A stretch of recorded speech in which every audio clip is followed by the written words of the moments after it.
Olá, boa noite. Boa noite. Papa Francisco reza pelos povos atingidos pelo terremoto e recorda a viagem apostólica à África. O terceiro dia de trabalhos de busca por sobreviventes na tragédia que levou à perda de mais de 11 mil vidas. Aqui no Brasil, a Arquidiocese de Brasília comemora Boa Nova. Santuário São Francisco de Assis vai ser elevado à Basílica Menor.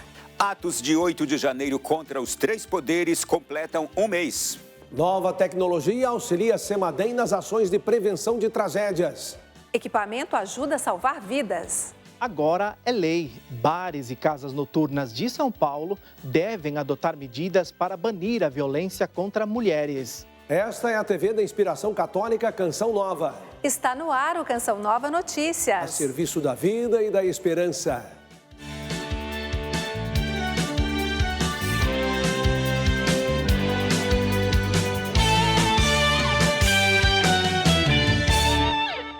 O Papa Francisco rezou hoje durante a audiência geral no Vaticano pelos povos da Turquia e da Síria duramente atingidos pelo terremoto. Durante a catequese, o Santo Padre recordou a viagem que fez à África.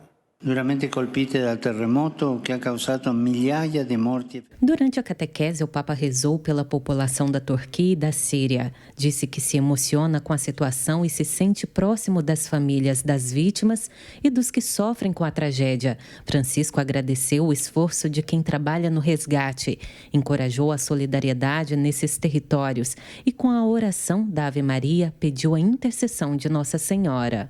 Ave Maria, piena di grazia, il Signore è con te.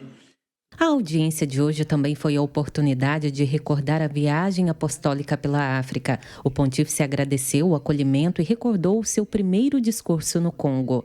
Disse que o país é um diamante que sofre com violência e empobrecimento do povo. Pediu respeito e o fim da exploração do continente africano. Basta sfruttare l'Africa. Francisco lembrou dos encontros com as vítimas da violência no leste do país.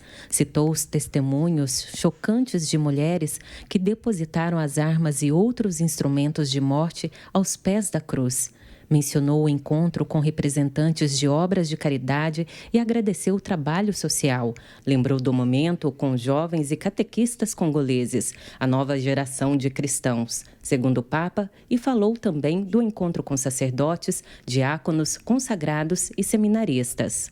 A segunda parte da viagem ocorreu em Juba, capital do Sudão do Sul, fundada em 2011. De acordo com o Papa Francisco, esta foi uma peregrinação ecumênica de paz realizada em conjunto com chefes de duas igrejas historicamente presentes naquela terra, a Comunhão Anglicana e a Igreja da Escócia. O encontro foi parte de um caminho iniciado há alguns anos com as autoridades sul-sudanesas para assumir o compromisso de superar o conflito e construir a paz. Eu quis encontrar-me com um grande grupo de deslocados internos, ouvi-los e levá-los a sentir a proximidade da igreja, afirmou Francisco. Ao final do discurso, pediu: oremos a fim de que na República Democrática do Congo, no Sudão do Sul e em toda a África germinem as sementes de amor, justiça e paz. Germoglino il seme del suo regno di amore, di giustizia e di pace.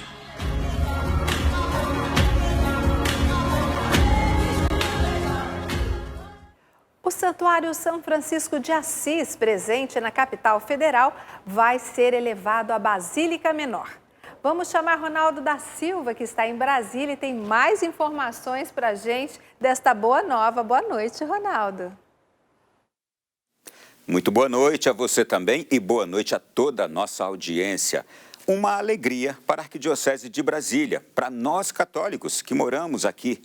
O cardeal arcebispo de Brasília, Dom Paulo César Costa, anunciou que o Vaticano emitiu um parecer favorável à solicitação de elevar o Santuário São Francisco de Assis à Basílica Menor, a primeira de Brasília.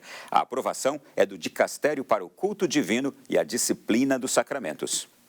Assim que Dom Paulo César chegou da viagem que fez a Roma para o funeral do Papa Emérito Bento XVI, trouxe a notícia da aprovação do Vaticano. Segundo o documento, algumas igrejas possuem particular importância para a vida litúrgica e pastoral.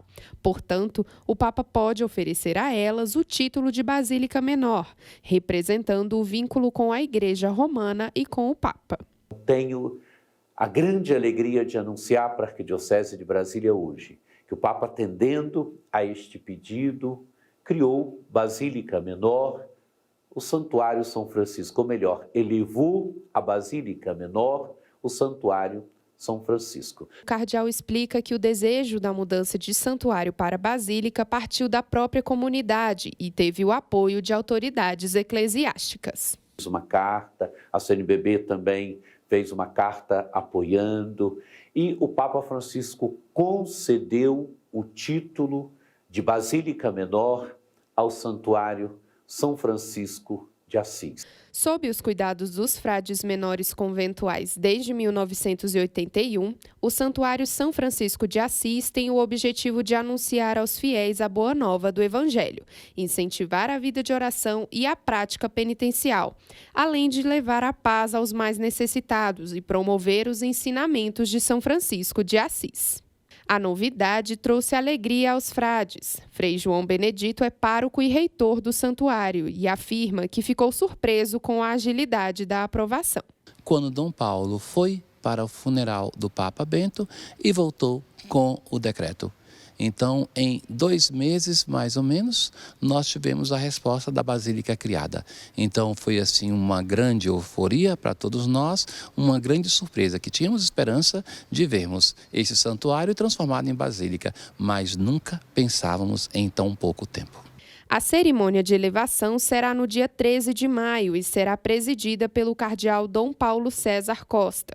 O Santuário São Francisco de Assis vai atender cerca de 4 milhões de fiéis que visitam a igreja todos os anos e é a primeira em Brasília a obter o título de Basílica Menor. Mudando de assunto, vamos agora falar dos atos de 8 de janeiro contra os 3 poderes, que hoje completam um mês. As investigações ainda seguem em busca de respostas. Mais de 1.500 manifestantes foram presos. O trabalho de recuperação das sedes do Congresso Nacional, o Palácio do Planalto e o Supremo Tribunal Federal avançou em ritmo acelerado e tudo já está praticamente recuperado. Vidros quebrados, obras de arte estragadas, móveis danificados e incêndios. Muita destruição. Os atos de vandalismo do dia 8 de janeiro marcaram a história política do Brasil. Os manifestantes invadiram o Congresso Nacional, Palácio do Planalto e Supremo Tribunal Federal. Um mês depois do trabalho de recuperação, as sedes dos 3 poderes estão praticamente recuperadas. Nesta terça-feira, a Polícia Federal prendeu 4 oficiais da Polícia Militar do Distrito Federal na 5ª fase da Operação Lesa Pátria, que investiga os protestos.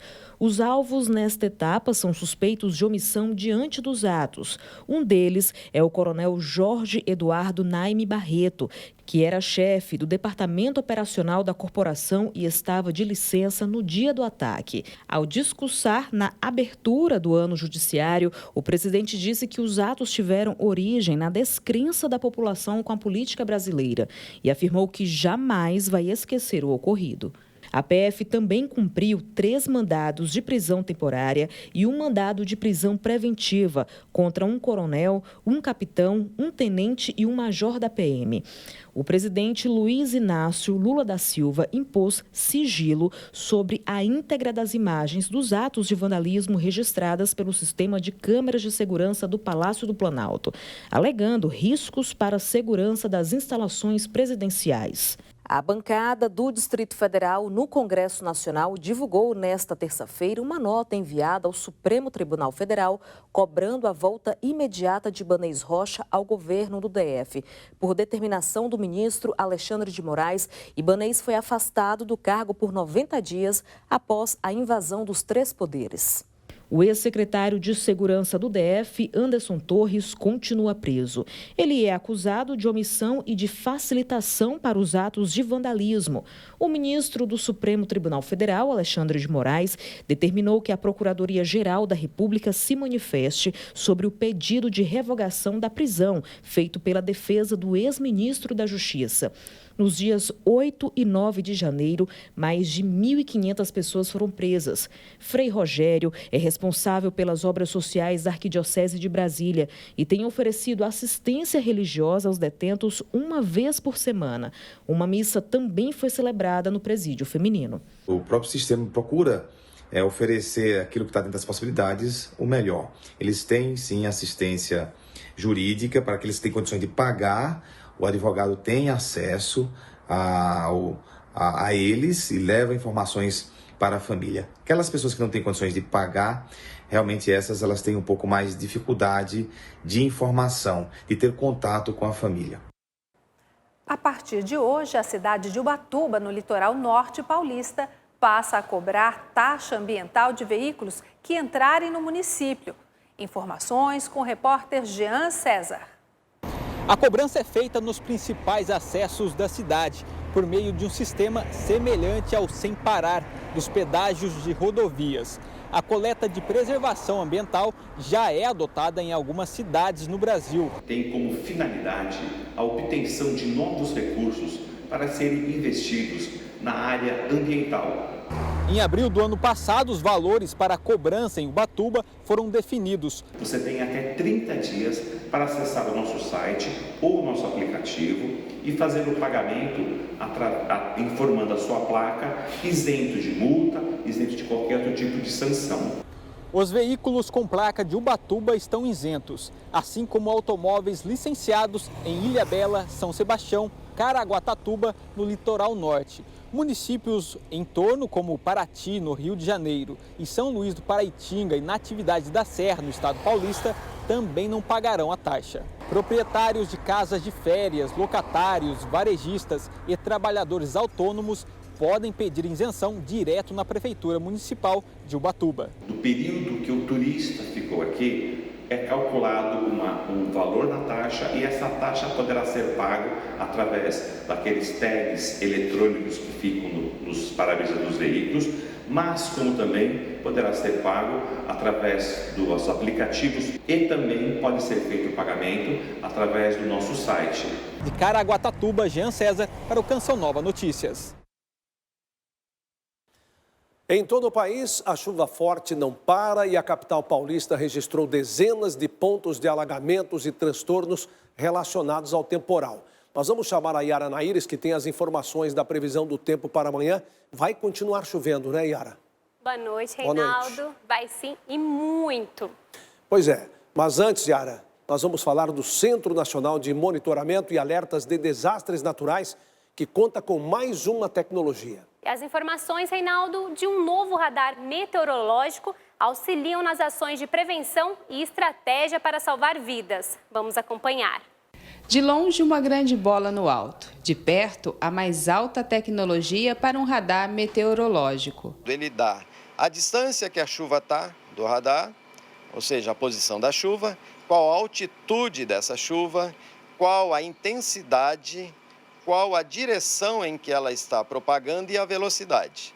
Esses dados são gerados para o Centro Nacional de Monitoramento e Alertas de Desastres Naturais. Um dia de antecedência, algumas horas de antecedência, nós sabemos as regiões de principal atenção, mas é o radar que vai dar para a gente a informação real de onde aquelas chuvas estão acontecendo. Após análise, o CEMADEM emite alertas antecipados para a Defesa Civil. Tem que combinar informações ambientais, informações de território, informações da população e às vezes até do perfil socioeconômico dessa população para a gente identificar de fato a vulnerabilidade daquelas regiões. Instalado em São José dos Campos, interior de São Paulo, é um radar de longas distâncias. Monitora uma área de 400 quilômetros entre São Paulo, Minas e Rio de Janeiro. A capacidade dele de processamento é muito superior aos antigos, o que dá a ele a condição, então, de fazer todo esse tratamento dos dados recebidos. Protegido do vento dentro dessa circunferência, o RMT-0200 é um sistema único no Brasil. Tecnologia que pode ser aplicada em outras áreas, como o tráfego aéreo. Outra área que está se usando bastante, os dados coletados pelos radares meteorológicos, é a área da agricultura, porque é possível prever a quantidade de água que vai cair no solo em determinado período. Para reduzir os riscos dos desastres naturais, o CEMADEM emitiu 742 alertas até o dia 7 de fevereiro deste ano. Monitora hoje cerca de 1.038 municípios, se não me engano, do Brasil, são considerados municípios prioritários para os desastres causados por deslizamentos de terra e também por inundações, enxurradas e alagamentos. São informações do céu que salvam vidas em terra firme. Pois é, que boa notícia, hein, Yara? Com certeza, Reinaldo. Irá ajudar e muito na prevenção de tragédias. Bom, antes de começar, gostaria de desejar a todos uma ótima noite.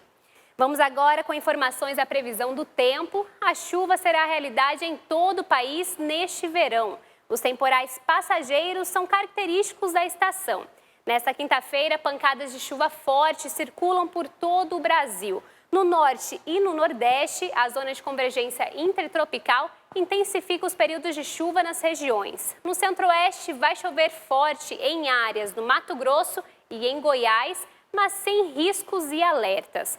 Já aqui no sudeste, o aviso permanece. Atenção! Chuva intensa com risco de transtorno, sobretudo entre Minas Gerais e norte do Rio de Janeiro, além do sul do Espírito Santo. As temperaturas ultrapassam os 26 graus em praticamente todas as capitais do país. Apesar das fortes chuvas, no sul, o que tem assustado os gaúchos é a estiagem. Haverá chuva apenas na área do estado, que faz divisa com a Argentina e o Uruguai.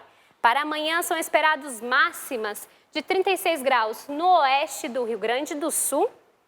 Em Santa Catarina e no Paraná, as instabilidades tomam conta e a chuva refresca o dia. As máximas devem atingir os 30 graus no leste dos dois estados. E a gente segue falando do clima. Vamos com Sidney Fernandes, em São Paulo, que fala das elevadas temperaturas previstas para fevereiro. Boa noite, Sidney. Seja bem-vindo. Exatamente. Fevereiro promete ser um mês muito quente em grande parte do país. Boa noite, Yara, e boa noite a tanta gente que nos acompanha pela TV ou pela internet.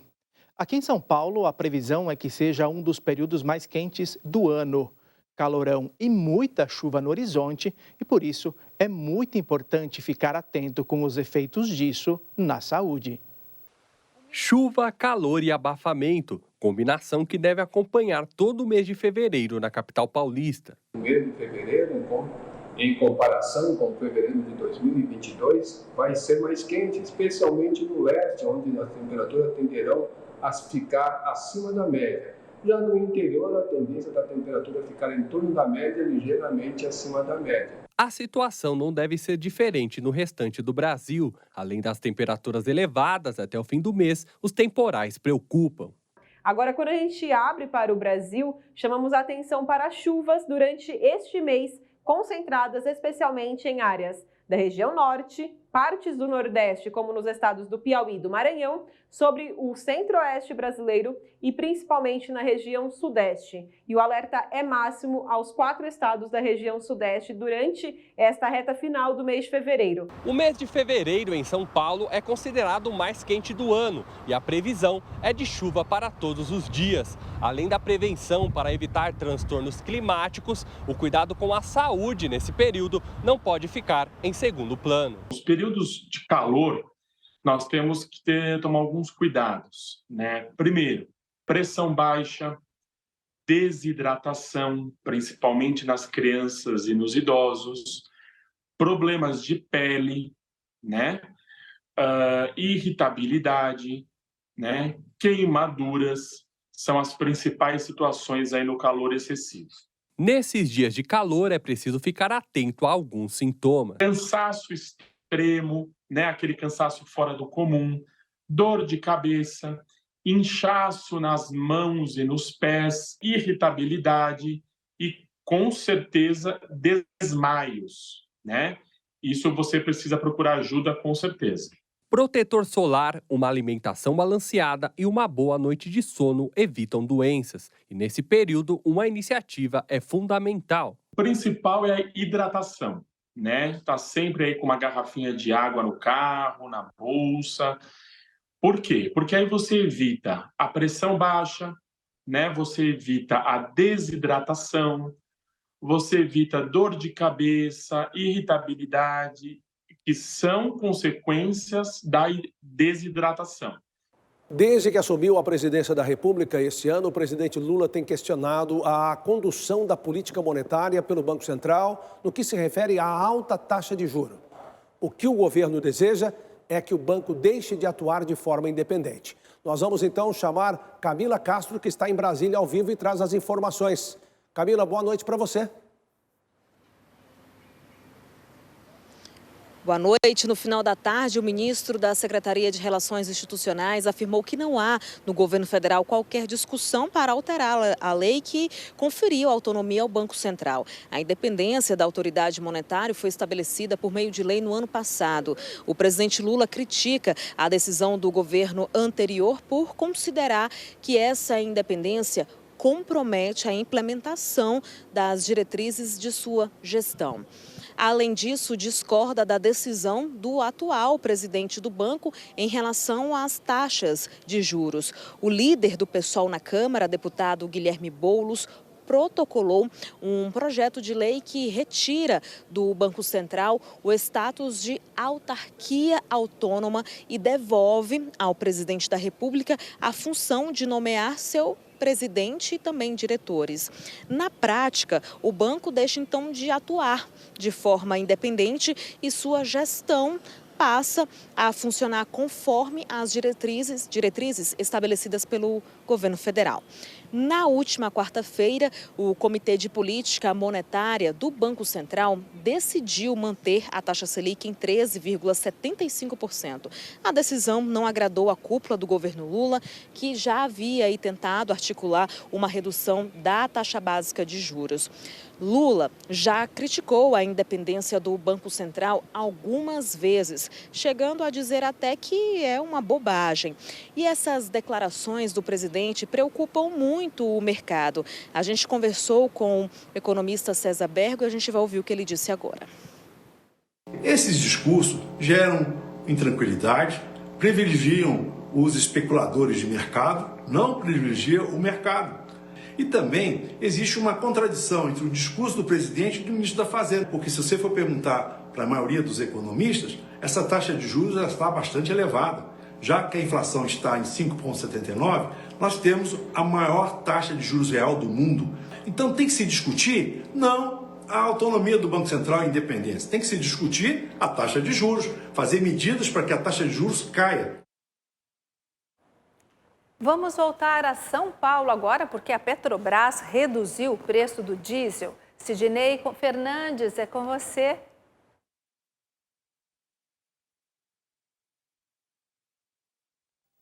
O que todo mundo espera é que essa redução chegue nas bombas. A Petrobras reduziu em 40 centavos o preço do litro do diesel para as refinarias. A repórter Luciana Santos tem mais informações. O diesel vendido pela Petrobras às distribuidoras fica 8,9% mais barato, em média, a partir de hoje. O valor do litro do combustível passou de R$ 4,50 para R$ 4,10, segundo a estatal. Levando em consideração a mistura obrigatória de 90% de diesel e 10% de biodiesel para a composição comercializada nos postos, a parcela do valor vendido ao consumidor será, em média, de R$ 3,69 por litro nos postos de combustível. A redução tem como motivação a busca pelo equilíbrio dos preços da estatal com os mercados nacional e internacional. Essa é a primeira alteração no preço do diesel feita este ano. Em junho do ano passado, o combustível que é usado nos veículos de carga e tem grande influência no valor de frete e acaba sendo repassado aos consumidores nos preços dos produtos, chegou a custar R$ 5,61. A redução dos preços pode demorar a chegar ao consumidor final, uma vez que os postos têm liberdade para fixar o valor cobrado. De São Paulo, Luciana Santos, para o Canção Nova Notícias. Agora a gente fala de uma lei importante que precisa sair do papel. O governo paulista sancionou na última semana a lei que obriga bares e casas noturnas a adotarem medidas para impedir casos de assédio e violência contra as mulheres. O dispositivo determina que o estabelecimento ofereça acompanhante à vítima e ainda comunique imediatamente à polícia.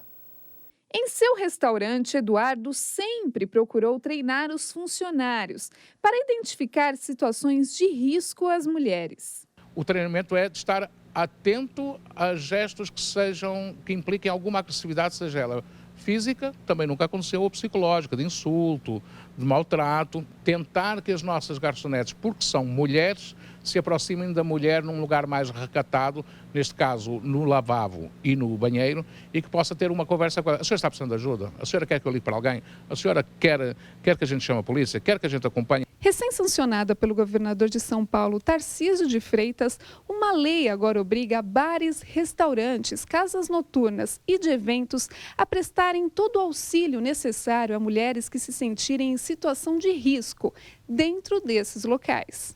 Na prática, a Lei 17621 obriga os estabelecimentos a divulgar cartazes informando a disponibilidade para o auxílio à mulher que se sinta em situação de risco e também oferecer apoio e acompanhamento até um transporte ou comunicação à polícia e outros meios que julgar necessário. Segundo esta advogada, é preciso também pensar na capacitação dos funcionários que vão acolher a mulher.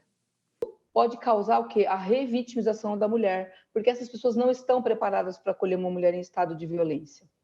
Então, é muito importante que se tenha um complemento dessa e de todas as outras leis que tratam de acolher a mulher em estado de vulnerabilidade. De acordo com a Associação Brasileira de Bares e Restaurantes em São Paulo, esse tipo de treinamento já é uma prática adotada, considerado, inclusive, essencial. A Brasel já discutiu isso, já programou workshop, já programou palestras e vai treinar proprietários e funcionários para saber como é que funciona a lei. Então o dono tem que ter habilidade para saber como conduzir essas coisas de forma que a vítima não seja mais uma vez agredida. Estamos de volta com o Canção Nova Notícias. A principal imagem do Santuário Basílica de Nossa Senhora da Piedade, padroeira de Minas Gerais, está passando por um serviço de eliminação de cupins e controle da infestação. Nossa equipe foi até lá e mostra um pouco desse trabalho. Uma cena bíblica. Maria recebe Jesus morto nos braços aos pés da cruz. Momento que traduz o título mariano de Nossa Senhora da Piedade. Na menor basílica do mundo, no Santuário Basílica de Nossa Senhora da Piedade, em Caeté, região metropolitana de Belo Horizonte, a obra venerada por milhares de peregrinos e com características únicas é atribuída a Aleijadinho. Enquanto o Cristo está voltado para o lado dela à esquerda, na tradição ele estaria à direita. O anjo que está por detrás, o próprio modo com que a imagem então estaria segurando o Cristo, que é como apresentando o rosto daquele que deu a vida por nós e apoiando a mão, não o retendo, não pegando, mas quase que o oferecendo. Há mais de 2 séculos, a imagem tem lugar especial na ermida. Só que desde o fim do ano passado, ela foi retirada do altar, depois do aparecimento de cupins. Desde então, a imagem da padroeira de Minas e os 2 degraus do trono onde ela fica estão nessa espécie de bolha. O objetivo é livrar a obra de toda a presença de cupins, mas sem comprometer a pintura. Uma vez fechado, a gente tira todo o oxigênio de dentro dessa bolsa através da inserção de nitrogênio, que é mais pesado, e ele expulsa o oxigênio e a gente zera o nível de oxigênio aqui dentro. Então, tudo que está vivo morre por asfixia. A obra precisa ficar 60 dias dentro da bolha. O prazo termina nas próximas semanas. Depois, nós temos que fazer uma barreira química, porque você só extermina, você desinfesta, né? Mas você tem que fazer uma proteção para que não venham novos ataques. Depois disso, os fiéis ainda vão esperar um pouco mais para ver a imagem no altar.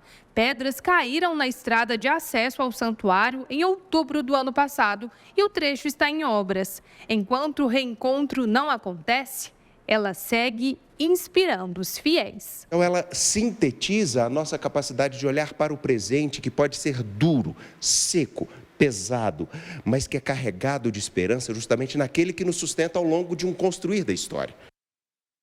Bonito trabalho e muito importante para a preservação da obra. Agora a gente fala da nossa campanha do projeto Dai-me Almas, porque o Sistema Canção Nova de Comunicação evangeliza 24 horas por dia. São sócios, amigos, benfeitores, pessoas como você que acreditam na vida, nos valores da família e semeiam esperança que ajudam esta obra. Estamos com 19% na campanha do projeto Dai-me Almas de fevereiro. Eu convido você a acessar clube.cançãonova.com. E desde já o nosso obrigada por sua generosidade e contribuição. A solidariedade foi ampliada neste terceiro dia de buscas na Turquia e na Síria, devastadas pelo terremoto da última segunda-feira, Adriana. Pois é. Quem doa tempo, né? Tem gente que está doando tempo, tem gente que está doando trabalho no resgate dos feridos, outros ofereceram recursos financeiros, medicamentos, roupas, alimentos, Reinaldo. Há também quem doe o próprio sangue para salvar vidas. Criticado na resposta imediata ao desastre, o presidente turco Tayyip Erdogan visitou hoje os abrigos improvisados. No local, assumiu as dificuldades iniciais no auxílio às pessoas e garantiu: instituições estatais agora trabalham no controle da tragédia. O mundo, hoje, olha para a Turquia e Síria. Este é o terceiro dia desde o abalo sísmico. Equipes de resposta a desastre de diversos países se empenham no resgate de feridos. A dona de casa lembra que todos podem compartilhar o que possuem. Mesmo a milhares de quilômetros de distância, solidariedade. A ajuda vem dos quatro cantos da terra. Roupas, cobertores, remédios são parte da resposta diante da tragédia. Profissionais e cães de resgate enfrentam o frio intenso e o perigo de desabamentos para executar o trabalho. Vários idiomas unidos: mandarim, árabe, espanhol, inglês. Uma sensação: somos um. Isso é solidariedade. Ao enfrentar o caos do desastre, dificuldades, dores, o encontro de vidas recém-nascidas motiva a esperança de novos salvamentos. Sorrisos, como o do menino que, sem compreender a gravidade da situação, demonstra gratidão ao brincar com os socorristas e eleva a força que nasce da solidariedade.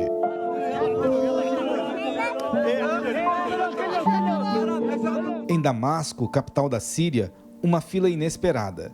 Centenas de pessoas doaram a preciosidade do próprio sangue. Solidariedade. As cenas são muito tristes, disse Assis. Isso é o mínimo que podemos dar às famílias de Alepo. Os terremotos de segunda-feira derrubaram milhares de prédios, incluindo hospitais, escolas e apartamentos. Há dezenas de milhares de feridos, desaparecidos e inúmeros desabrigados no sul da Turquia e no norte da Síria, sem contar o número dos que perderam a vida. Até aqui, mais de 11 mil pessoas. Catástrofe que tem demonstrado a força espiritual do que humaniza o homem: a solidariedade.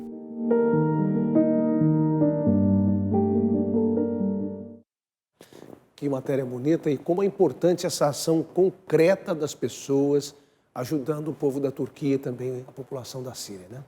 Isto é solidariedade, atitude. E o Canção Nova Notícias termina aqui. Outras informações do Brasil e do mundo, também da igreja, você confere em nosso site noticias.cançãonova.com.